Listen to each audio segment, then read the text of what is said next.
नमस्कार दोस्तों, स्वागत है आप सभी का यूपीएससी उत्कर्ष में। हाल ही में हमने देखा कि किस प्रकार से एक कोचिंग संस्था के बेसमेंट में पानी भर जाने से वहाँ पे 3 बच्चों की मृत्यु हो गई। वो बच्चे लाइब्रेरी में पढ़ रहे थे, बट अब जिनको टारगेट किया जा रहा है उनका डायरेक्टली कुछ लेना देना नहीं है। इस पूरे सिचुएशन में आखिर जिम्मेदार कौन है वो आपको जानना है। किस प्रकार से एक एसयूवी ड्राइवर को पकड़ा गया और उसके बाद अभी फ़िलहाल उसको बेल मिली है। किस प्रकार से इस एसयूवी ड्राइवर को पकड़ा गया, किस वजह से पकड़ा गया, ये सारी चीज़ें आज हम जानते हैं। और इस एसयूवी ड्राइवर का लेना देना क्या है इस पूरे केस में। तो कुछ इस प्रकार से हमारे सामने वीडियोज़ आए थे कि जैसे ही लाइब्रेरी, जैसे ही कोचिंग का दरवाज़ा खुलता है और ये एसयूवी ड्राइवर बहुत तेज़ से चला के जा रहा होता है, क्योंकि सबको ऑफ कोर्स अपनी पड़ी रहती है तो उस समय तो ये नॉर्मल चीज़ है, कोई बड़ी बात नहीं है। तो ये ड्राइवर बहुत तेज़ी से गाड़ी चला के जा रहा होता है और इस ड्राइवर की गाड़ी चलाने की वजह से वहाँ पे जो सारा पानी रहता है वो फ्लड हो जाता है एक कोचिंग सेंटर पे, और फिर जाके वो लाइब्रेरी में एक अचानक से 2-3 मिनट में ही 12 फीट तक पानी भर जाता है। अब यहाँ पे इस एसयूवी ड्राइवर को कल्प्रिट माना जा रहा है इन बच्चों की मौत का। अगर कल्प्रिट माना जा रहा है मौत का तो ये डायरेक्ट मर्डर नहीं पर इनडायरेक्ट मर्डर से रिलेट किया जा रहा है। आपको क्या लगता है, ये सही है कि गलत, ये आप कमेंट में ज़रूर बताएं। मामले में एसयूवी चालक पर भारतीय न्याय संहिता की धारा 105 गैर इरादतन हत्या और 115 क्लॉज 2 स्वेच्छा से चोट पहुंचाना के तहत मामला दर्ज किया गया है। दिल्ली में एक कोचिंग सेंटर में यूपीएससी के 3 उम्मीदवारों की मौत हो गई। उसमें से कुछ बच्चे इस साल का 2024 का मेंस का पेपर भी लिखने वाले थे। साथ ही साथ गिरफ्तार किए गए लोगों में 50 वर्षीय व्यवसायी मनोज कथुरिया भी शामिल हैं। उसका कथित अपराध, उसने अपनी एसयूवी को सेंटर के सामने पानी से भरी सड़क पर चलाया जिससे पानी की लहर सेंटर के प्रवेश द्वार में घुस गई। अब मैं उसके डिफेंस में तो नहीं खड़ी हूँ, I am not trying to be the devil's advocate, but just understand कि कोई भी व्यक्ति उस सिचुएशन में, इवन आप एयरप्लेन्स पर भी जाते हो, आपको बोला जाता है कि भाई पहले आप अपनी मदद करें फिर दूसरे की मदद करिए। तो ऑफ कोर्स आप देख सकते कितना पानी भरा है। वो डरा भी होगा कि किस तरह से मुझे अपनी गाड़ी निकालना है। उसको पता नहीं होगा कि वहाँ पे बच्चे पढ़ रहे होंगे, ना उसको ये बिल्कुल भी पता नहीं होगा कि मैं ऐसा अगर करूँगा तो बच्चों की मृत्यु भी हो जाएगी। ठीक है, तो I am not trying to be the advocate but try to understand. इससे अंततः बेसमेंट में पानी भर गया, साथ ही साथ वहाँ पे उम्मीदवार फंस गए इस वजह से और उनकी मौत हो गई। कथुरिया और अन्य के खिलाफ भारतीय न्याय संहिता की धारा 105 और 115 क्लॉज 2 के अंतर्गत यहाँ पे इनके ऊपर चार्जेस लगे हैं। दिल्ली की एक अदालत में अपनी जमानत की सुनवाई के दौरान कथुरिया ने तर्क दिया कि उन्हें मौतों के लिए दोषी नहीं ठहराया जा सकता क्योंकि वह निर्धारित गति से गाड़ी चला रहे थे और सड़क पर आवाजाही पर कोई प्रतिबंध नहीं था। बिल्कुल सही बात है, ये बात तो सही है। अगर वहाँ ऐसा था तो वहाँ पे आवाजाही पे प्रतिबंधित कर देना चाहिए था। उससे पहले भी काफ़ी लोग गए होंगे, तो उनके साथ तो ऐसा नहीं हुआ। अभी फिर आगे बढ़ते अदालत ने कथुरिया को जमानत दे दी। इस बात पे दिल्ली पुलिस ने अदालत को बताया कि उन्होंने उसके खिलाफ धारा 105 बीएनएस हटाने का फैसला किया है। साथ ही साथ अगर बात करें किस प्रकार से सारी चीज़ें हुई, अगर सितंबर 2023 की बात करें तो मुखर्जी नगर में गर्ल्स पीजी हॉस्टल में भीषण आग लग गई थी। मतलब वहाँ पे मुखर्जी नगर जितने भी इंपॉर्टेंट एरियाज़ हैं जहाँ पे कोचिंग सेंटर्स हैं और भर भर के हैं, वहाँ कुछ ना कुछ प्रॉब्लम्स चलती रहती हैं। तो देख लेते हैं मुखर्जी नगर में जब आग लग गई थी तो फायर ब्रिगेड टीम ने पीजी में फंसी सभी 35 लड़कियों को सुरक्षित निकाला। जून 2023 में मुखर्जी नगर के ही एक यूपीएससी कोचिंग सेंटर में आग लगी जिसमें 61 छात्र घायल भी हो गए। कई छात्र रस्सियों और तारों से बिल्डिंग से नीचे उतरे, तारों की मदद से बिल्डिंग से नीचे उतरे। फिर जनवरी 2020 की बात करें तो भजनपुरा इलाके में कोचिंग सेंटर की 2 छत गिरने से 5 लोगों की मृत्यु हो गई। जून 2019 में जनकपुरी में एक बहुमंजिला इमारत में आग लग गई और बिल्डिंग में 3 बड़े कोचिंग सेंटर चल रहे थे। उनमें से 150 से ज़्यादा स्टूडेंट्स पढ़ रहे थे और कुछ घायल भी हुए थे। बेसिकली यहाँ ये कहना है कि अगर अनरेगुलेटेड कंस्ट्रक्शन है या अनियंत्रित तौर से वहाँ पे कोई भी इंफ्रास्ट्रक्चर बना है तो उस पर नज़र रखना, सर्विलांस रखना, पहली बात तो अलाउ ही नहीं करने देना कि इस तरह से कुछ वहाँ पे अनियंत्रित चीज़ बन सकती है। ठीक है, तो जब आप इतनी सारी चीज़ें ध्यान में रखोगे तो आपको खुद ब खुद समझ में आ जाएगा कि यहाँ पे प्रॉब्लम अनरेगुलेटेड कोचिंग सेंटर के मशरूमिंग की है, जिसकी पूरी जिम्मेदारी वहाँ की अर्बन लोकल बॉडीज़ की है। आप बता दीजिए कि नेशनल बिल्डिंग कोड फॉलो होना है, नेशनल बिल्डिंग कोड किस प्रकार से फॉलो होना है, बिल्डिंग ऑफिसर को भेजिए, फायर एंड सेफ्टी ऑफिसर को भेजिए टू चेक। जब आप अपना कार्य नहीं करेंगे तो बाकी लोग भी क्यों देखेंगे। तो अगर हम बात करें भारतीय न्याय संहिता की धारा 105 की, तो ये गैर इरादतन हत्या से के लिए सज़ा निर्धारित करती है, जो हत्या की श्रेणी में नहीं आती है। यही प्रावधान भारतीय दंड संहिता की धारा 304 में भी परिलक्षित होती है। हत्या की प्रकृति के आधार पर जेल की सज़ा अलग अलग तरह से निर्धारित की जाती है और उसकी गंभीरता भी देखी जाती है कि अपराध कितना गंभीर था। इरादे के साथ या बिना इरादे के, इस पर निर्भर करते हुए सज़ा कम से कम 5 साल की जेल या अधिकतम आजीवन कारावास हो सकता है। हत्या और गैर इरादतन हत्या में क्या अंतर होता है। अपराध की प्रकृति आईपीसी की धारा 300 और बीएनएस की वही धारा 101 में है। इसमें हत्या की परिभाषा दी गई है। इस धारा को इस तरह से लिखा गया है कि गैर इरादतन हत्या अपवादों के अधीन हत्या है, इसलिए अपवाद से कमतर अपराध गैर इरादतन हत्या का अनुमान लगाना चाहिए। अगर किसी आरोपी को पता है कि पीड़ित किसी खास समय पर किसी खास जगह पर, तो वह योजना बनाकर जानलेवा अगर हमला करता है तो वो हत्या है। मुझे पता है अगर मैं किसी की हत्या करना चाहूँ तो मुझे पहले पता होना चाहिए वो व्यक्ति मुझे कहाँ मिलेगा, और अगर मैं उसके ऊपर कोई हमला करूँ तो वो मर जाएगा। तो यहाँ मेरे अंदर एक प्रॉपर इंटेंशन है, मेरा इरादा ही है हत्या करने का, और उसी को नज़र में रखते हुए मैंने हमला किया।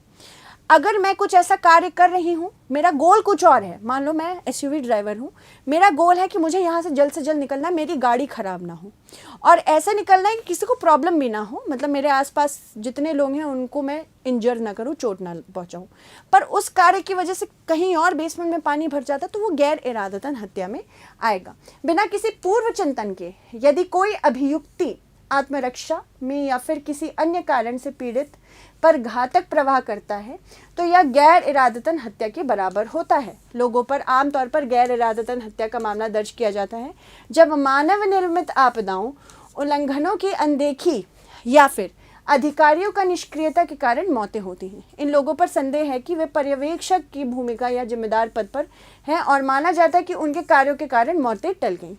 फिर उसके बाद इस आरोप का व्यापक रूप से विभिन्न मामलों में प्रयोग किया जाता है। इसमें जीवन का पुल माफ़ कीजिएगा जिसमें भवन या पुल डहना, रेल दुर्घटनाएं, निर्माण स्थलों पर मृत्यु या सुरक्षात्मक उपकरणों की कमी के कारण मृत्यु, साथ ही शराब पीकर गाड़ी चलाना भी शामिल है।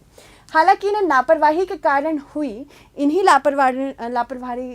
हुई घटनाओं के रूप में वर्गीकृत भी किया जा सकता है, लेकिन जरूरी नहीं है कि आरोपों द्वारा जान से मारने की मंशा को ऐसे किया गया हो। लेकिन जांचकर्ता इन मामलों में गैर इरादतन हत्या का अधिक कठोर आरोप लगाते हैं और इस धारा को लागू करते समय जांचकर्ताओं द्वारा दिया गया तर्क यह है कि आरोपी को पता था कि उनके कृत्य से मौत हो सकती है।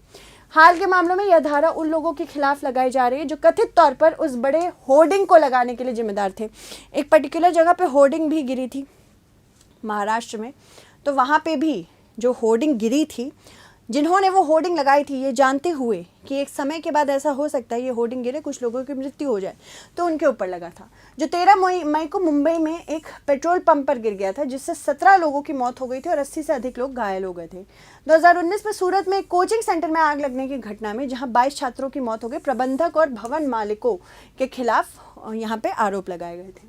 अदालतों ने क्या कहा है, और ऐसे मामलों में अभियुक्तों द्वारा यह तर्क दिया जा रहा है कि उनकी हत्या करने की कोई मंशा ही नहीं थी, और जांचकर्ता और अभियोजक इसका यह तर्क देकर खंडन करते हैं कि अभियुक्तों को पता था कि उनके कृत्य से मौतें हो सकती हैं और इसलिए उन पर गैर इरादतन हत्या का आरोप लगाया जाना चाहिए। उदाहरण के लिए नवंबर 2006 में मुंबई में बांद्रा में निर्माण और मरम्मत के काम में लगे 7 मजदूर फुटपाथ पर सो रहे थे। नशे की हालत में बांद्रा निवासी एलिस्टर परेरा की कार ने उन्हें टक्कर मार दी जिससे उनकी मृत्यु हो गई। सत्र न्यायालय ने लापरवाही के कारण मौत का आरोप लगाया, परेरा को दोषी ठहराया, उसके 1 महीने को कारावास की सजा भी दी।